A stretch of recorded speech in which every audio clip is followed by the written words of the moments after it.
Hello, welcome to Cinema Savvy, and welcome to our spoiler-free review discussion on Cobra Kai Season 3. This is all roads have led to this essentially with this review. We started our Cobra Kai and Karate Kid reviews just over a week ago. We started on the 19th of December, and since then we have gone through the entire Karate Kid franchise. We covered Season 1 of 2 of Cobra Kai, and it was all in relation to this. This was the big one, and I'm really excited to talk about this one today.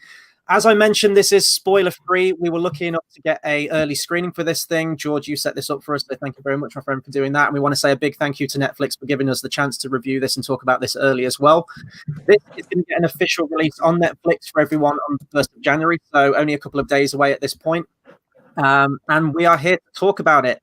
We are not going to give anything away. It's going to be general overview, and it's really not going to be anything you don't already know if you've seen the trailer already for Season 3. So you have nothing to worry about. We have a plan. We're working from a plan. We're going to give nothing major away.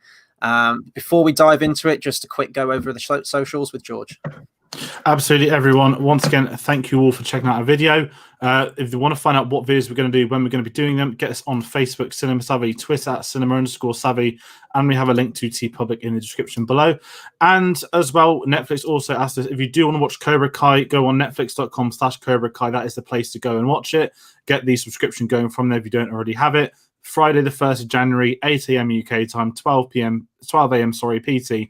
That is when this series is going to be launching for you guys. So check that out at the link. We've got it in the description as well below.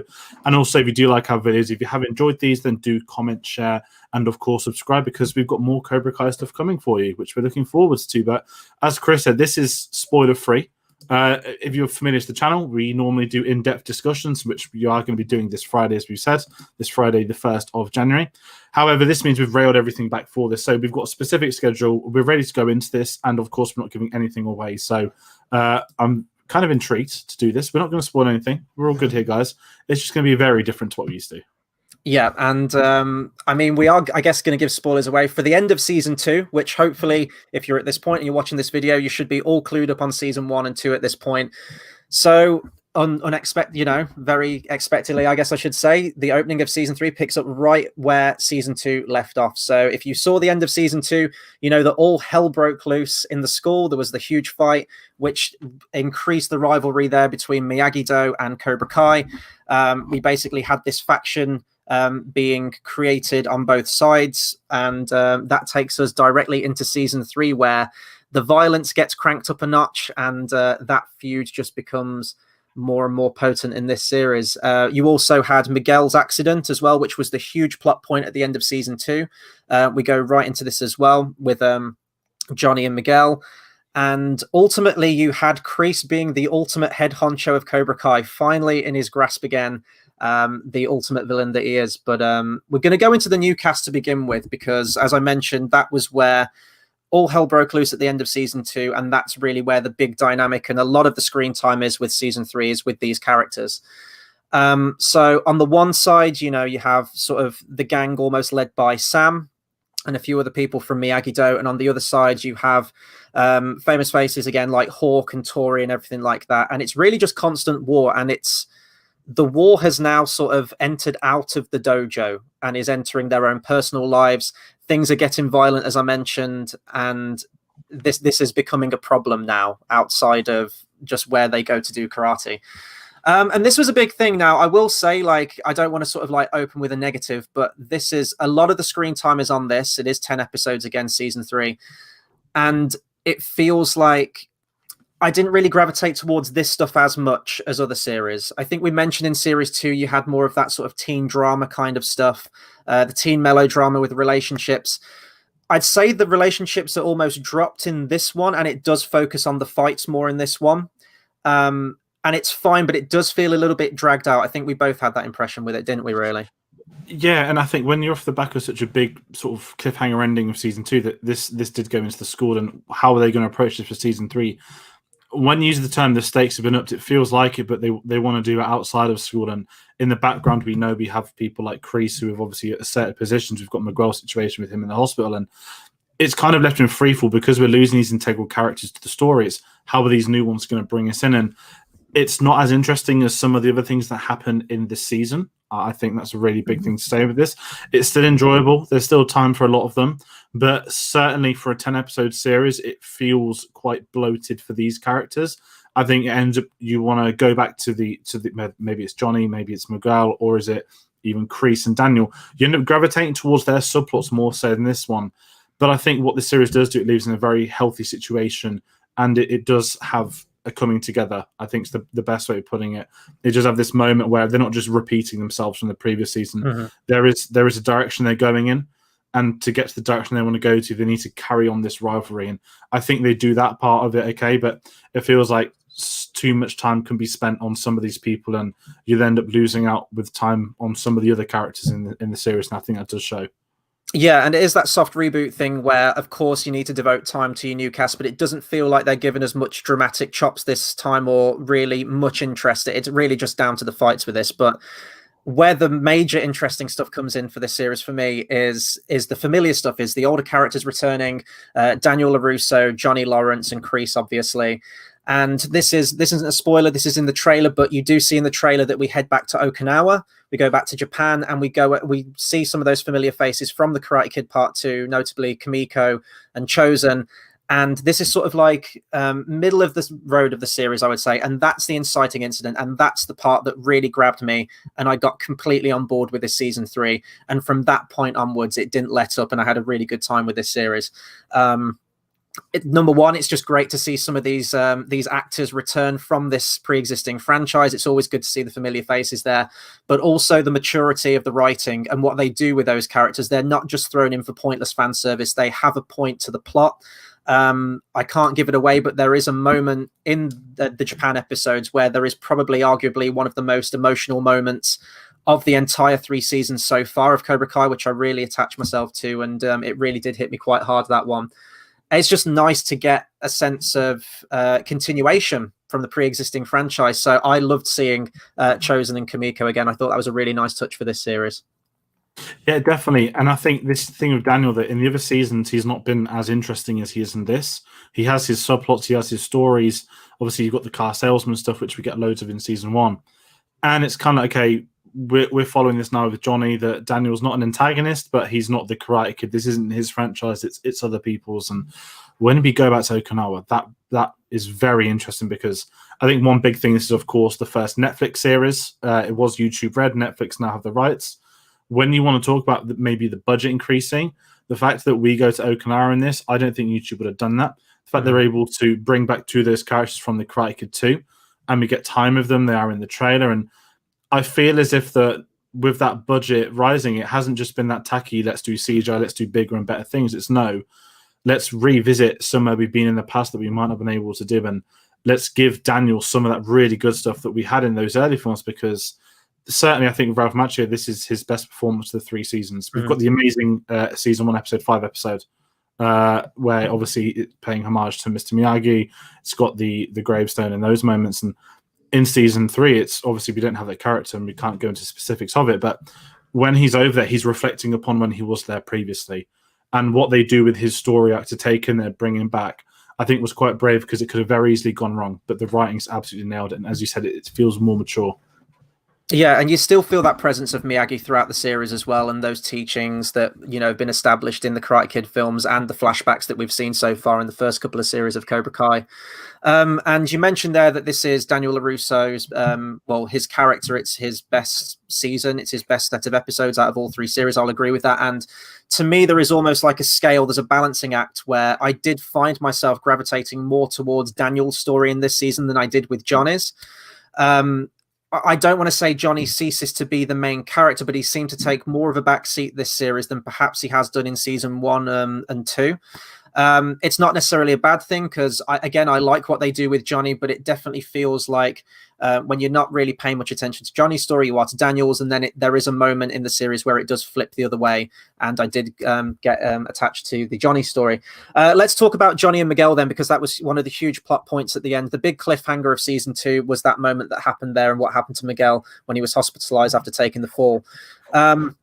There's a lot of emotion there, and I like this because this is where we see Johnny step up, and yes, he has been his sensei and his mentor went to do with karate and, you know, guiding him through life, but in that dojo. But here we see him stepping up and doing that outside of the dojo and being a part of his life and help mentoring him. And, you know, the two of them constantly learn from each other as well, which has sort of been a staple since season one, that they're good for each other, that Johnny's still constantly learning things, not just about technology, but other things about his life. He is essentially wanting to be a better man. And, you know, Miguel's getting that father figure and that teacher, someone who's in his corner. And that continues beautifully into this series as well. You know, with him trying to rehabilitate him and mentor him through the fall that he took. Yeah, and I think that's the thing with Miguel, that one of my criticisms of season 2 is that he's not in it as much. They all build up to the cliffhanger, obviously, when he gets kicked off the stairs, and we don't know the state of him coming into this series. And the character choice they made with it was interesting, because although this series is Cobra Kai, that's the dojo, and season 1 and 2, it's very much Johnny's dojo. But obviously we had the ending as well, where Kreese took over, he took the students, he took the dojo, he reclaimed Cobra Kai. And I think that left Johnny in an interesting position, and it doesn't feel like it builds off it. And I think that's one of my criticisms, that you lose him as the leads. Certainly when we go into Okinawa, we're getting Daniel, and I kind of said it feels more like Karate Kid, and there's absolutely nothing wrong with that. But then there is a tipping point, and as you said, balance is key, and it does bring it back to Johnny. But I think at that point, when it does do it, that I'm already so invested in the storyline with some of the others, it's just not as important to me watching this. However, it does have a payoff. It does build up to something better, and it completely comes full circle. So I understand what they did with this. I just think it was very stereotypical that we've had this character arc, now we're going to take it down the sort of blinding the obvious route.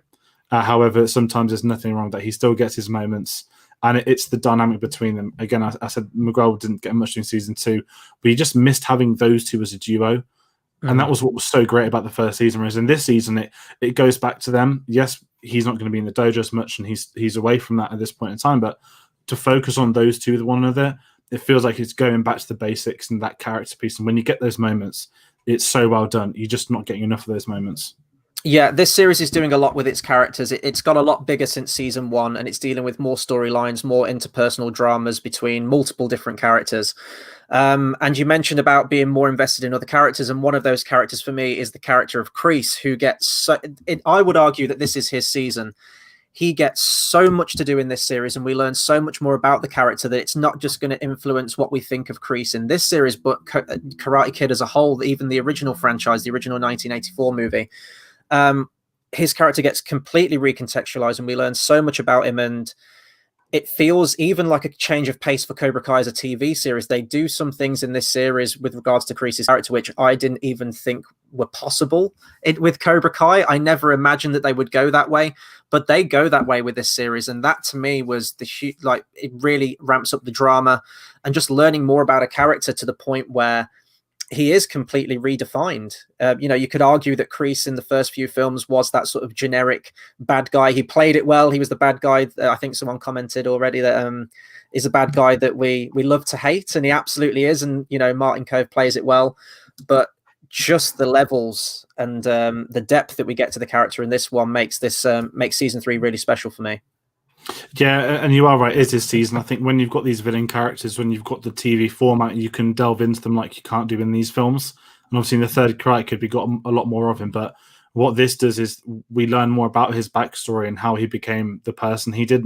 I think that's fascinating sort of subplot to set up, because it would be boring if he was a two-dimensional villain, but what this does, that reinvigorates that. In the same way that Johnny was reinvigorated by season 1 as being more than the high school buddy jock from Karate Kid 1, he became a character. And I think this is the series where Kreese goes from not just badass, but to an outright villain with a story. You understand why and how he became the way he did. And I think he's probably the best thing about this series. I'll add that. Yeah, no, definitely. And you know, from the end of season 3 trailer, we saw that season 4 is in training, so we know that it's happening at some point, whenever that's going to come, in a year's time, whenever.